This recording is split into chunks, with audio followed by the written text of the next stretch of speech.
ঈদ শেষে চলছে কর্মস্থলে ফেরার লড়াই। ভোলার ইলিশা ঘাটে লঞ্চ সংকটে চরম দুর্ভোগে পড়েছেন হাজারো যাত্রী।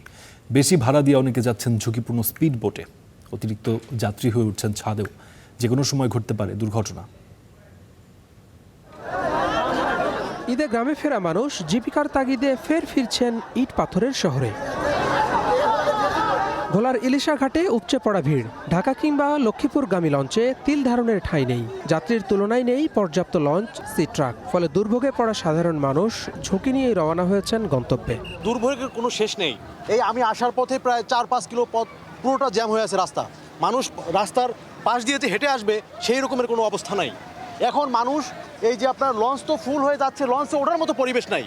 মানুষ এখন উপায়ন্তর না পেয়ে মানুষ ট্রলারে করে যাচ্ছে। ট্রলার তো ভাই যে কোনো মুহূর্তে তলা ফেটে যেতে পারে বা বিভিন্ন ধরনের হুমকি দেখা নদীতে যে কোনো মুহূর্তে। এখন তো ঝড়ের দিন ভাই, বিভিন্ন ঝড় আসতে পারে। ঝড় আসলে তাহলে তো জীবনের ঝুঁকি নিয়ে তারা পারাচ্ছে।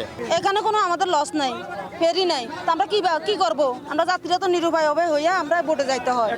লঞ্চ সংকটের মাঝে উঠেছে বাড়তি ভাড়া আদায়ের অভিযোগ। এই যে রিক্সা মানুষ আপনি কি করবে না? এই রিক্সা নেবে 100 টাকার ভাড়া 800 টাকা ভাড়া নিতে। সকালে আসছিলাম, লস দেওয়ার কথা, লস পাচ্ছি না। তার বিপরীত আমরা স্ক্রিন বোর্ডে যাব, সেই স্ক্রিন বোর্ডে ভাড়া নিতেছে সবচেয়ে বেশি।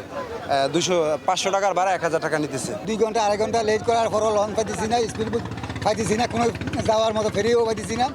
এর সাথে বড় দুর্ভাগ্য ব্যাপার আমাদের ভোলাবাসীর জন্য আর কিছু নেই। যাত্রীরা যখন পদে পদে পড়ছেন ভোগান্তিতে, তখন অব্যবস্থাপনা ঠেকাতে ঘাট এলাকায় চোখে পড়েনি কোনো উদ্যোগ। ছিলেন না BIWT এর কোনো কর্মকর্তা। Desk report, star news.